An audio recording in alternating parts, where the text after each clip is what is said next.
안녕하세요. 책과 함께하는 이야기 산책입니다. 살아가면서 어떤 일을 하든 어떤 상황에 부딪히든 거의 대부분은 사람과의 관계 안에서 일어나는 일들입니다. 그래서 사람 마음이 궁금해지는데 그 복잡한 마음을 안다는 것은 정말 어렵고 힘든 것 같습니다. 그러니 심리학이란 얼마나 복잡한 학문이겠습니까?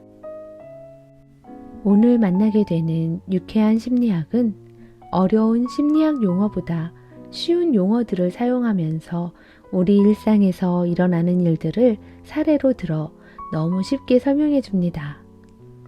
그러니 여러 가지 나의 상황들과 연결이 되면서 이해를 하기도 하고 결심을 하기도 하면서 재미있게 읽어나가게 되더라고요. 왜 내가 그런 생각을 했었는지, 왜 사람들이 그렇게 행동했는지 원인을 다시 한번 돌아보게 되면서 좀 더 객관적인 사고를 하도록 도와주는 것 같습니다. 제가 일부를 낭독해 드리니 나머지 내용도 기회가 되신다면 읽어보시길 권해드립니다. 그럼 이제 책과 함께하는 이야기 산책을 떠나볼까요? 유쾌한 심리학 지은이 박지영 펴낸 곳 파피에 시작하며 너와 나의 다름을 유쾌하게 인정합시다. 화장실 갈 때 마음 다르고 나올 때 마음 다릅니다. 보행자로서 횡단보도에 서 있을 때는 왜 이리 늦게 파란불이 켜질까 짜증이 나고 운전자나 승객으로 차에 타고 있으면 빨간 차량 신호등이 너무 자주 켜진다고 생각합니다. 많은 공부를 한 학자들조차 똑같은 현상을 놓고도 달리 해석합니다. 정치가들도 정책이 서로 맞니 그르니 서로 따지고 듭니다. 국민을 위한다는 명분은 모두 똑같은데 말입니다. 이 모든 것은 입장 차이에서 비롯됩니다. 화장실 갈 때와 화장실 나올 때, 보행자일 때와 승객일 때, 성장 우선을 바라보는 학자와 분배 우선을 바라는 학자, 그리고 여당이냐 야당이냐에 따라 똑같은 현상을 놓고도 서로 달리 봅니다. 이들 모두의 시각은 틀린 것이 아닙니다. 단지 서로 다를 뿐입니다. 입장이 다를 뿐이라는 말입니다. 그 때문에 보는 시각이 달라지고 견해차가 생기는 것 뿐입니다. 아마도 독자 여러분도 살아오면서 친구 간, 형제 간, 부부 간, 동료 간, 선후배 간, 부모 자식 간이든 아니면 처음 만나는 사람과의 관계에서 이러한 입장 차이로 인해 그다지 유쾌하지 못한 일들을 많이 경험했을 것입니다. 그래서 생활하면서도 언행이 붙기도 하고 혹은 기분이 상해 상대방에게 섭섭한 감정을 드러내기도 하고 또 어떨 때는 앞으로 다시는 안 볼 것처럼 주먹 다짐을 하기도 하죠. 그러나 상대방 입장에서 생각해보면 상대방의 견해가 맞습니다. 상대방의 입장에서 생각해보면 상대방을 이해할 수 있다는 말입니다. 그렇게 되면 서로 얼굴 붉히는 일은 없어지겠죠. 인간 이해의 가장 기본이 되는 것이 입장을 바꿔보는 것이라는 게 저의 생각입니다. 심리학은 인간을 이해하기 위한 학문입니다. 이 책을 펼쳐든 여러분들은 심리학, 즉 인간 이해에 관심이 많을 것이라고 저는 생각합니다. 이 책 말고도 다른 여러 심리학 서적을 접해보았을지도 모릅니다. 그러나 방대한 분량, 어려운 전문 용어, 그리고 쉽게 이해되지 않는 내용 때문에 기겁하여 덮어버린 경험이 있을지도 모릅니다. 그러나 이 책은 쉽게 그리고 재미있게 심리학을 풀어 쓴 책입니다. 심리학 개론서 체계로 내용을 구성했으며 실생활에서 벌어졌던 일 또는 일어날 수 있는 일들을 사례로 들어 설명했기 때문에 재미있게 읽어나갈 수 있을 것입니다. 그리고 각 장마다 실생활과 관련 있는 연구 결과들을 소개함으로써 한껏 흥미를 돋우려고 했으며 관련 이론들을 각 페이지에 넣음으로써 학문으로 접근하려는 독자들을 위해 나름대로의 배려를 하고자 했습니다.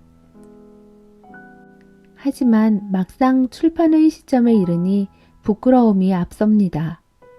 책을 낼 만한 위치에 있지 못한 사람이 뻔뻔스럽게 출간했다는 부끄러움입니다.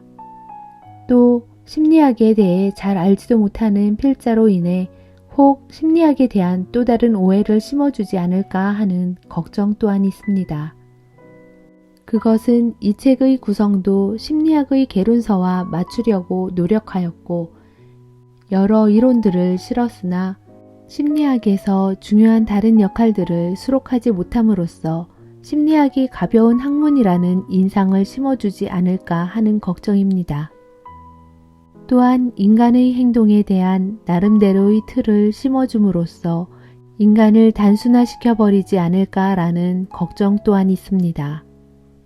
하지만 이 책을 읽어나가는 과정에서 여러분들이 다른 사람의 마음과 행동, 더 나아가서는 자신의 마음과 행동까지 이해할 수 있는 눈을 키우고 그래서 상대방을 이해하고 또 더 나아가 궁극적으로 여러분 자신도 이해를 받을 수 있다면 그리하여 이 책의 제목처럼 서로가 서로에 대해 유쾌해지고 또한 심리학에 대한 기본적인 지식을 여러 독자들에게 얻을 수 있다면 저로서는 그런 걱정을 조금이나마 줄이고 대신 커다란 기쁨과 보람을 느낄 것입니다. 내가 나를 모르는데 혼기가 다 된 미스는 뛰어난 미모와 지성을 가지고 있었다. 또 남자를 고르는 데에도 그만큼 눈이 높았다. 그 눈의 초점은 남자의 내면적인 것보다는 경제력에 고정되어 있었다. 맞선을 수도 없이 봤지만 번번이 깨어진 것은 바로 그것 때문이었다. 비록 지방에서 근무하기는 하지만 그 회사는 규모 면에서 재계 순위에 들 만큼 크고 이름 있는 회사였다. 어느 날 미스의 부서에 한 청년이 발령을 받아 새로 들어왔다. 그는 본사에서 내려왔는데 훌륭한 용모와 학력을 지니고 있었다. 그 지방에 연고가 없는 그는 미스의 집에 방 한 칸이 비어있다는 이야기를 듣고 그 집에 하숙을 했다. 미스에게 마음이 빼앗긴 그는 조심스럽게 접근하기 시작했다. 미스도 그에게 관심이 없는 것은 아니었으나 그에게는 돈이 없었다. 회사 동료로 그리고 같은 집에 사는 정으로 친하게 지내는 관계뿐이었다. 미스의 부모들은 비록 그가 양친이 없고 돈도 없지만 그만한 사람이면 됐다면서 다시 한번 생각해 보도록 이야기하기도 했다. 몇 달이 지난 뒤 어느 날 그는 미스에게 비장하게 청혼을 했다. 그러나 미스의 반응은 냉담했다.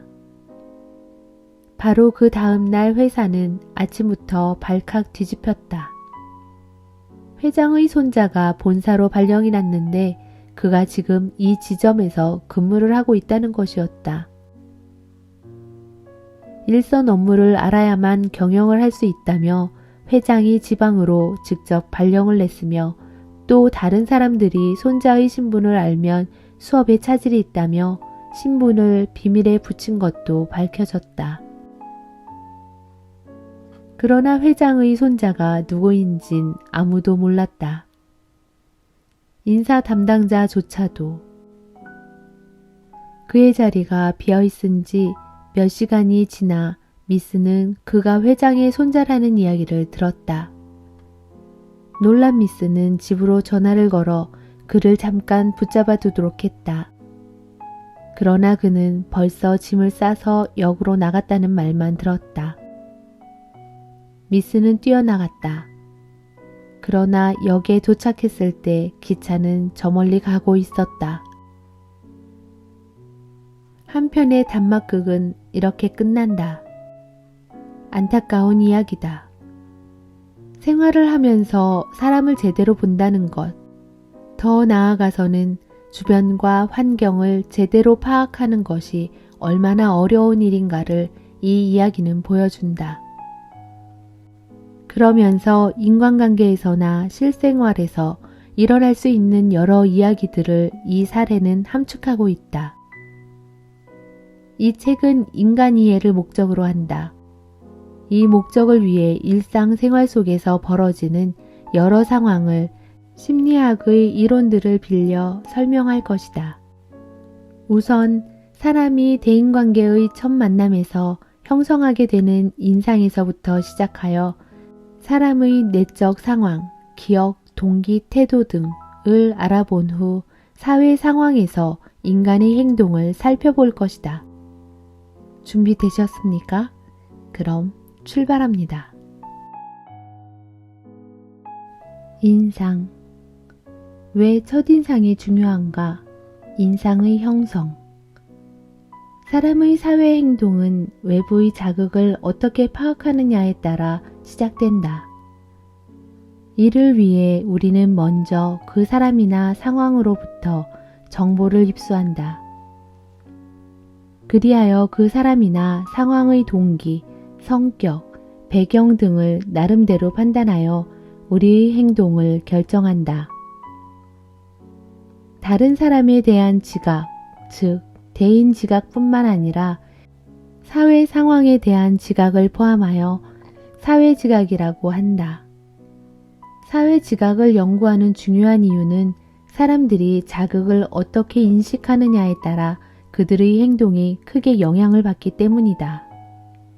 가령 내 앞에 서 있는 사람이 나에게 사기꾼으로 보이느냐 안 보이느냐에 따라 그를 대하는 나의 행동이 달라진다. 실제로 그가 사기꾼인지 아닌지는 크게 중요하지 않다. 그가 어떻게 보이는가 하는 것이 더 직접적으로 우리의 행동을 결정한다. 이것은 인상 형성의 문제이다. 어느 호텔의 한 접객 주임이 새로 채용되어 고용인들에게 청소를 시키고 있었다. 그런데 저쪽 귀빈실 고급 소파에 인상도 좋지 않고 옷차림도 지저분한 한 노인이 걸터 앉아 담배를 피우고 있었다. 주임은 아무래도 고급 호텔의 분위기를 흐릴 것 같아 슬며시 그에게 다가가 조그만 쪽지를 건네주었다. 거기에는 남의 눈에 띄지 않게 즉시 이곳을 떠나주시오 라고 쓰여 있었다. 그런데 며칠 지나지 않아 이번에는 접객 주임에게 이런 메모가 전달되었다. 남의 귀에 소문나지 않게 이 호텔을 떠나주시오. 그 노인은 호텔 경영주였다. 귀인과 태도. 나도 시켜줘. 주인 정신. 톰 소여가 담장에 페인트를 칠하고 있었다. 톰이 마지못해 일하고 있는데 친구 벤이 그곳을 지나갔다. 야, 톰, 어쩐 일이니? 일을 다 하게? 보통 때의 톰이라면 화가 나 있었겠지만 그날은 달랐다. 일이라고? 겨우 페인트 칠 가지고 말이야? 그래, 일이라면 일이라고 할 수 있지. 그러나 상관없어. 좋아서 하고 있으니까. 이런 일은 좀처럼 걸려드는 일이 아니거든. 그래? 나도 도와줄까, 톰? 안 돼. 여기는 사람들의 눈에 제일 잘 띄는 곳이라서 깨끗이 칠해야 한단 말이야. 하기야, 이것을 깨끗이 잘 칠할 수 있는 사람은 나밖에 없으니까. 야, 톰. 이 사과 줄 테니까 나도 시켜줘. 어떤 행동이 외부의 압력에 의해 일어났다고 보게 되면 우리는 그 행동을 외부 요인 때문이라고 생각한다. 마음 먹고 공부하려고 할 때 책상에 앉자마자 어머니가 공부 좀 해라 고 하면 공부할 마음이 싹 달아나 버린다. 공부를 하려는 것이 자기 스스로의 마음 때문이 아니라 어머니가 시켜서 공부한다는 식이 되어버리기 때문이다.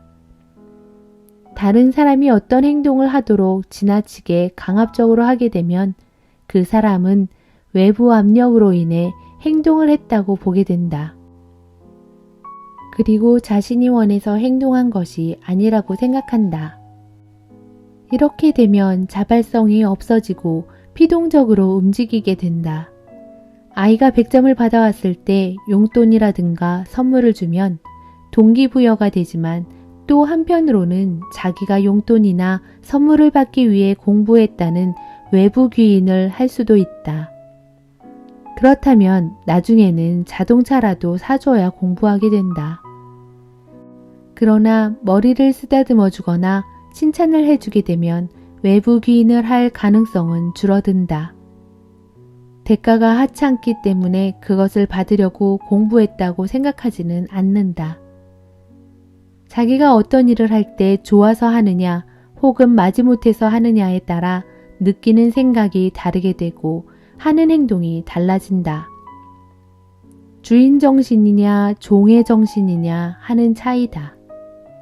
주인 정신은 내부 귀인으로 등산하는 사람은 앞서가고 지칠 줄을 모른다. 하지만 종의 정신은 외부 귀인으로 마지못해 따라가는 사람은 산에 오르기도 싫고 발걸음도 잘 떨어지지 않는다.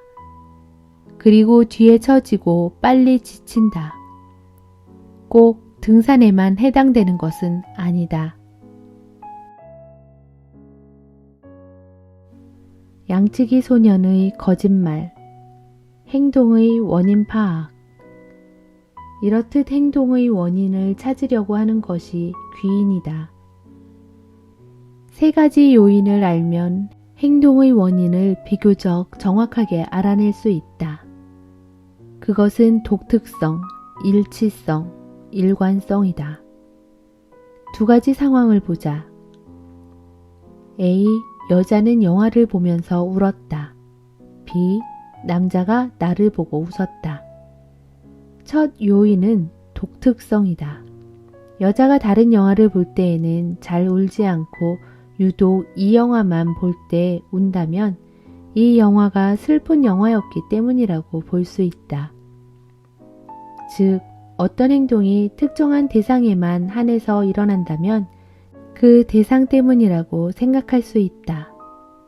남자가 다른 사람에게는 웃지 않고 나에게만 웃는다면 나를 좋아하든 어떻든 나 때문이다. 2번째 요인은 일치성이다. 일치성은 그 상황에 처해 있는 다른 사람들도 같은 식으로 행동을 했느냐이다. 만일 영화관에 있는 다른 사람들도 이 영화를 보면서 울었다면 그 여자의 울음은 영화 때문이다. 그러나 다른 사람들은 울지 않고 유독 그 여자만 울었다면 그 여자가 눈물이 많은 사람이라고 평가할 수 있다. 또 다른 남자들도 나를 보고 웃었다면 나 때문이고 다른 남자들은 웃지 않고 그 남자만 나를 보고 웃었다면 그 남자만이 나를 좋아해서이다. 마지막 요인은 일관성이다. 일관성은 원인이 있을 때마다 그 행동이 일어나는가이다. 여자가 영화를 보면서 울었고 일주일 후에도 그 영화를 보면서 울었다면 영화가 행동의 원인이다. 그러나 일주일 후에 영화를 봤을 때 울지 않았다면 여자가 그 당시 일시적으로 감정이 슬펐거나 다른 원인이 작용하고 있었을 것이다. 남자가 나를 보고 웃었지만 일주일이 지나서 나를 보고 웃지 않았다면 일주일 전에는 아마도 얼굴에 경련이 일어났을 것이라고 생각해 볼 수 있다. 이솝우화의 양치기 소녀는 사람을 골려주려는 단순한 동기로 거짓말을 했지만 그 대가로 자기의 양들을 잃어버렸다. 늑대만 나타난 독특성, 소년만 거짓말한 일치성, 계속된 거짓말의 높은 일관성이 소년을 거짓말쟁이로 만들었다. 가끔은 늑대가 아니라 곰이 나타났다고 거짓말하거나 다른 소년들도 한두 번 거짓말을 했다면 상황은 달라졌을 것이다. 이런 것을 알면 그 이가 나를 사랑하는 것이 정말인지 아닌지, 교수님이 학점을 후하게 주는 것이 그의 성격인지 아니면 내가 열심히 해서인지, 상사의 말투가 농담으로 하는 것인지 나를 비꼬는 것인지 등등을 알 수 있다. 그 사람 행동의 원인을 알면 그를 대하는 자신의 행동과 태도가 달라진다. 후한 학점을 주는 것이 교수님의 성격이라면 시험을 그다지 잘 보지 못했어도 좋은 성적을 기대할 수 있지만 그 당시 집안에 좋은 일이 있어 후한 점수를 줬다면 다음 학기엔 낭패를 볼 수 있다. 또 상사도 자기에게 화를 내고 다른 사람들도 자기에게 화를 냈다면 자신이 뭔가 잘못한 게 있기 때문일 것이라 수긍하지만 다른 사람이 화를 내지 않는데 상사만 자기에게 화를 낸다면 상사가 자기를 싫어하기 때문이라고 생각한다. 게다가 자기를 볼 때마다 화를 낸다면 참기 어려워진다. 9가지 비합리적 사고의 스트레스.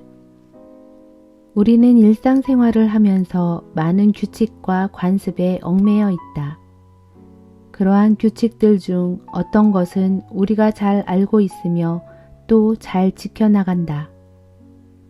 그러나 다음과 같이 우리가 잘 인식하지 못하는 규칙들이 있다. 너무 당연한 것처럼 보이기 때문에 전혀 규칙 같지 않고 유일하게 옳은 지침처럼 보이는 것들이다. 1. 흑백 논리. 이분법적 사고. 항상 우수한 성적으로 전 과목 A를 받던 학생이 어쩌다 한 과목에서 실수로 B학점을 받고서 이제 끝났어, 난 실패자야 라고 말하는 경우처럼 흑백 논리는 사물을 흑과 백의 두 가지 종류로만 보는 경향성이다. 이러한 사고방식은 실수나 불완전함에 대한 공포나 불안을 유도하여 어떤 일에 쉽게 착수하는데 어려움을 겪게 만든다. 또한 자신에 대한 무가치함을 느끼게 하고 작은 실패에도 자신을 패배자로 간주하는 완벽주의자를 만들 수 있다. 2. 과잉 일반화. 데이트를 거절당한 경우 난 여자한테 인기가 없는 모양이다. 과연 세상에 나 같은 남자하고 데이트하고 싶은 여자가 있을까? 다른 여자들도 마찬가지로 날 싫어할 거야 라고 생각하는 것처럼 과잉 일반화는 부정적 사건을 마치 계속적으로 반복되고 있는 실패로 생각하는 것이다. 3. 부정적인 면에 대한 선택적 주의. 잘못된 부분에는 계속 집착하면서도 자신의 좋은 측면에 대해서는 인정하려 들지 않는 것이다. 시험에서 100문제 중에 7문제를 틀렸는데 그 7문제에 집착하여 자책하는 경우이다. 그 결과 자긍심과 자존심은 약화되고 스스로를 무력감과 우울감에 빠뜨리고 만다. 이는 겸손이 아닐 뿐만 아니라 좋은 일도 나쁜 일로 만들어버린다. 4. 성급한 결론. 한 여자가 마음속으로 그 남자의 전화를 기다리고 있었는데 그 남자는 내가 전화하면 귀찮아할 거야. 그 여자처럼 매력적인 아가씨가 나 같은 녀석을 거들떠볼 리가 없지 라고 생각하면서 전화를 걸지 않는 것처럼 성급한 결론은 자신의 생각이나 결론을 뒷받침할 확실한 증거도 없이 어떤 일을 부정적으로 해석하는 것이다. 이들은 일이 잘못될 것이라고 지레짐작한 나머지 그 진위도 확인해보지 않은 채 남들이 자기를 거부했다고 단정해버린다. 또 그러한 잘못된 추측으로 인해 자기도 부정적으로 반응함으로써 결국 원래 없었던 부정적 결과를 초래할 수 있다. 5. 과잉 확대, 과잉 축소. 이것은 자신의 실수나 타인의 성공은 그 중요성을 과장해서 확대하고 자신의 잘한 일이나 타인의 실수는 불공평하게 축소하는 것이다. 이렇게 되면 열등감에 빠지지 않을 사람이 없다. 6. 감정적 판단. 난 저 녀석이 싫어. 아마 일도 제대로 못하고 인간관계도 좋지 않을 거야. 라고 생각하는 것처럼 감정적 판단은 자신의 감정이나 느낌을 사실의 증거로 생각하는 것이다. 그러나 이러한 판단은 잘못된 것이다. 감정이란 사고의 반영이며 따라서 생각이 왜곡되어 있으면 그 감정은 타당성이 없다. 7. 해야 한다. 하지 않으면 안 돼. 의 과용. 약속 시간에 5분 늦은 상대방을 시간관념 없는 사람으로 매도하는 경우이다. 자신에게 엄격한 규율을 강요하면서 자신을 채찍질하는 것은 불필요한 죄책감, 수치감 또는 자기 혐오감을 불러일으키며 타인에 대해서는 분노와 실망감을 느끼게 만든다. 이런 태도를 갖고 있는 사람에게는 항상 불만과 실망만 있을 뿐이다. 따라서 이런 사람은 현실에 맞추어 자신의 기대를 조정하든가 아니면 항상 기분이 상한 상태에서 살 수밖에 없다. 8. 잘못된 이름 붙이기. 이것은 극단적인 과잉 일반화의 한 가지 형태로서 잘못된 행동을 말하는 대신 자신이나 타인에게 실패자, 무능한 녀석과 같은 부정적 이름을 달아주는 것이다. 자신에게 부정적 이름을 붙이는 경우 자신도 모르게 거기에 맞추어 행동함으로써 실제로 부정적 결과를 초래할 수 있다. 또한 타인에게 그러한 이름을 붙여주는 경우 그 상대에게 적대감을 갖게 되고 상대 역시 부정적 반응을 일으키게 되므로 결국 악순환의 고리가 형성된다. 9. 모든 게 내 탓이요. 실제적인 이유가 없음에도 불구하고 자신이 어떤 불행한 사건의 원인이라고 생각하면 비현실적인 죄책감의 원인이 된다. 이처럼 우리가 잘 의식하지 못하는 규칙들은 우리의 내적 관념이나 사고 체계들로서 자신의 경험을 통해 스스로 선택한 내적 규칙이라 할 수 있을 것이다. 이러한 내적 규칙들은 우리 생활에 강력한 영향을 주며 때로는 도움이 되기도 하지만 그것을 지키려는 노력은 많은 경우 우리에게 스트레스의 주된 원인이 되기도 한다. 자신의 규칙을 어겼을 때 느끼게 되는 실망, 좌절, 분노, 불안, 죄책감 등은 우리가 겪는 스트레스 중에서 상당한 비중을 차지한다. 따라서 일상생활의 스트레스를 해결해 나가는 효과적인 방법은 우리 자신이 갖고 있는 왜곡된 내부 규칙, 즉 비합리적 사고를 자각하고 이를 보다 합리적이고 건강한 생각으로 바꾸어 나가는 것이다. 일반적으로 스트레스가 나타날 때에는 몇 가지 유형이 있다. 그것들은 자극의 결핍, 압박감, 좌절, 갈등 등이다.